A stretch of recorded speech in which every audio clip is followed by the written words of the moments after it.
Hello and welcome back to Political Science by Dr. Makhan. Today we are going to discuss a very important topic, that is law and its sources. Because in political science theory, we need to study law and what are its different sources. And before going into its different sources, I'll be following this sequence as I had shown you here, meaning definitions, Marxian concept of law, essentials of law, sources of law, and in that I'll be covering customs, religion, equity, adjudication, scientific commentaries, and legislation. So first let me go down to the meaning of law. The word law is derived from an old Teutonic root, lag, which means something that is fixed. But in English, the word means that something which is very uniform. So here we can see, two to three things very clear. The term law is used in various senses in modern times. So we talk about natural laws, we talk about moral laws, we talk about political laws, we talk about social laws. A natural law is one which denotes a sequence of cause and effect. Suppose, for example, the laws of chemistry, right? It relates to the action and reaction of chemical agents or elements. Again, when you see a law, right, that may refer to rules regulating our own conduct or behavior, and which can be applied to two spheres of action. If the rules refer to motives and internal acts of the will, they are called moral laws that actually governs our internal acts. If on the other hand, they concern with external conduct, what we do outside, right? They are called social or political laws. But in political science, we mainly, are concerned with political laws. Now, let me take you to different definitions given by different experts and philosophers. In that, first of all, we'll be considering the definition given by great Greek political thinker or philosopher, Aristotle. What is said? Law is reason minus passion, right? And then next, John Austin, what is said? Law is the command of the sovereign. That means whatever the sovereign commands, that is law. Next, Crabbe, another philosopher, says law is the totality of rules, general and particular, written or unwritten, which spring from men's feelings or sense of right. Next, we come back to Holland. What is said? Law is a general rule of external human action enforced by a sovereign political authority. Then next, we come down to Salmond. What he said? Law is a collection of rules which the state recognizes and applies in the administration of justice. Now, we come back to the last definition given by Woodrow Wilson. Law is the portion of the established thought and habit which has gained distinct and formal recognition in the shape of uniform rules backed by the authority and power of government. Friends, these are definitions of laws given by different philosophers. But we all know very well in political science, everywhere we find a Marxian concept of law, right? What is the Marxian concept of law, right? What he said? Marx differs from all other writers or philosophers in regard to the nature and character of law that we practice and study. According to him, this German philosopher, Karl Marx, the character and contents of law are inseparably connected with and dependent on the character of the state. He totally rejects the notion that law is the expression of the will of the people based on the principle of social justice. Rather, he advocates that in a class state where the machinery of the state is used to promote the interest of the class in power, that is the bourgeois, as he means, law cannot express the will of the people. Actually, he does not have faith on the capitalist state, wherein bourgeois rules everywhere. Right. So he says it simply expresses the will of the ruling class. So that kind of a concept of law, he does not agree.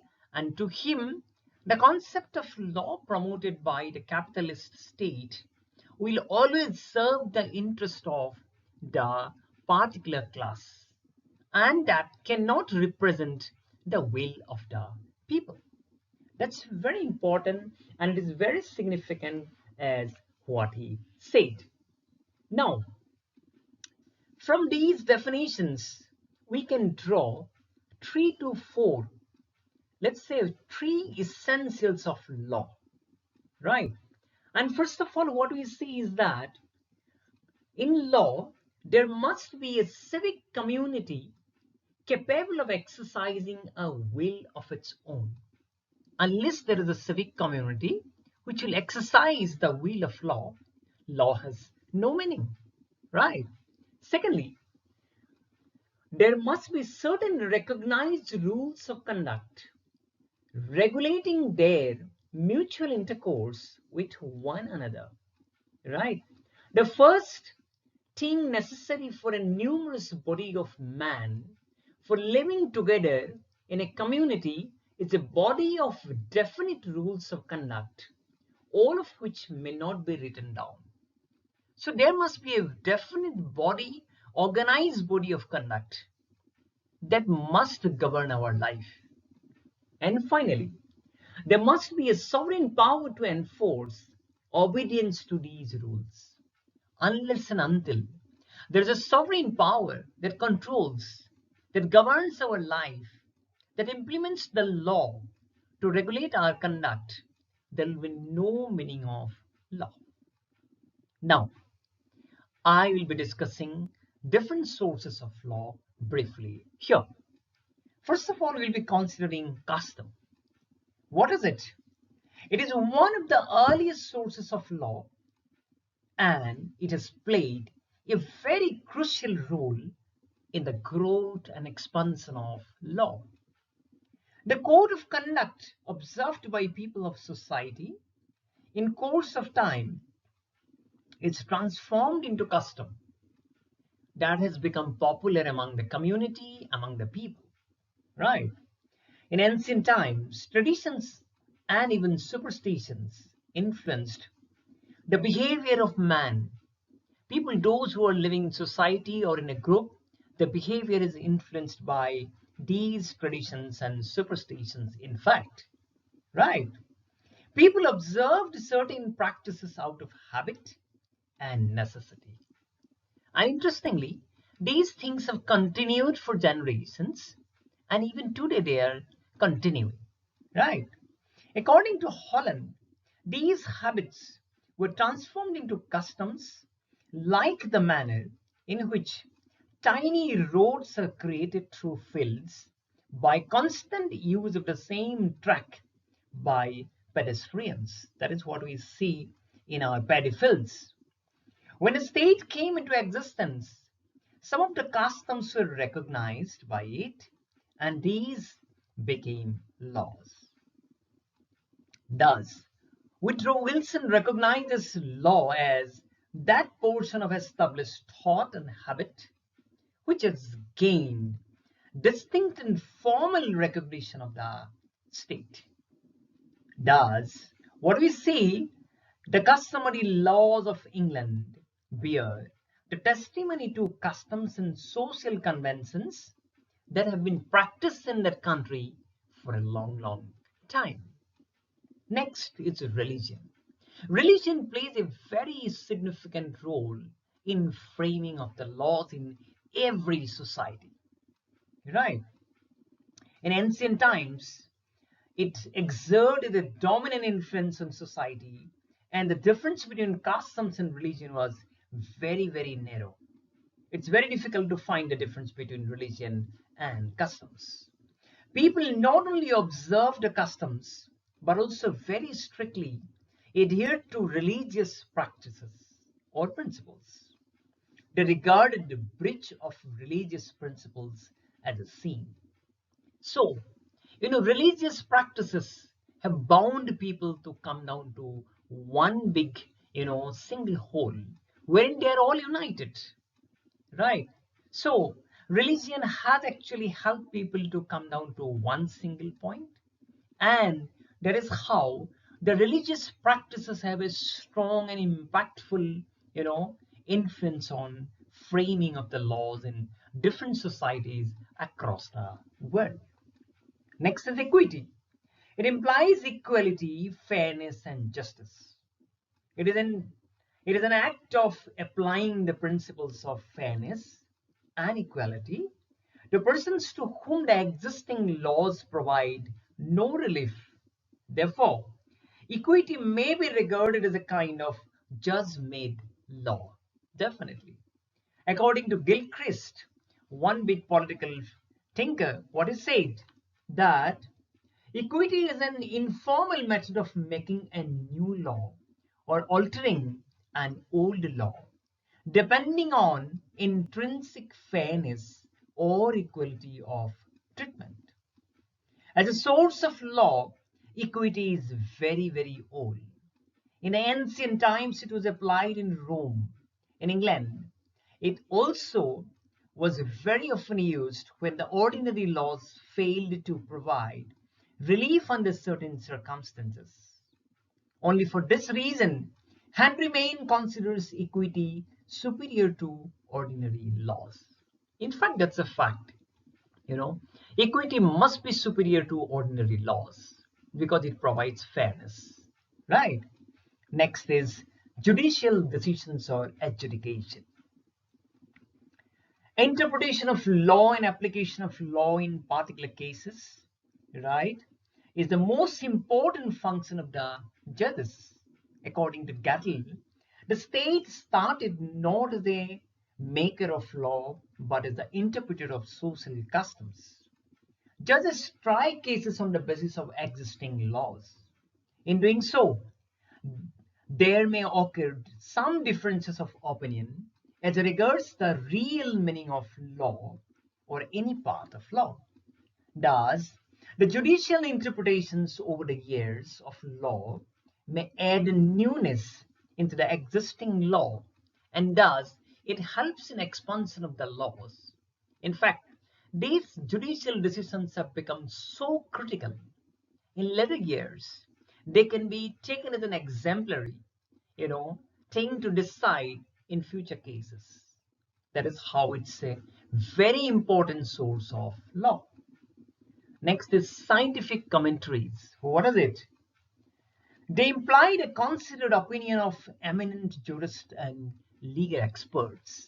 What they say matters a lot, right?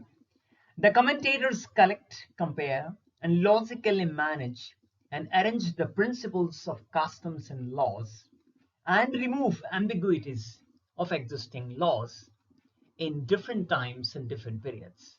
That helps to understand laws in a more objective manner and more scientific manner. Right.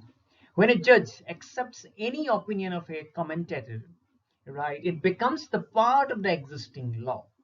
In fact, famous legal commentaries may themselves be regarded as laws because they are held in high esteem by the judges in the court. And in due course of time, these commentaries try to shape the course of law the way it evolves in various societies under various legal domains. And the last one is legislation or legislature. Right. In modern times, the legislature may be regarded as the most significant and most prolific forms of, source of law. In a democracy, it is the legislature that makes laws, right? Where we elect our own representatives, they go and sit down. They make the best law for the community and for the people whom they vote to power, right?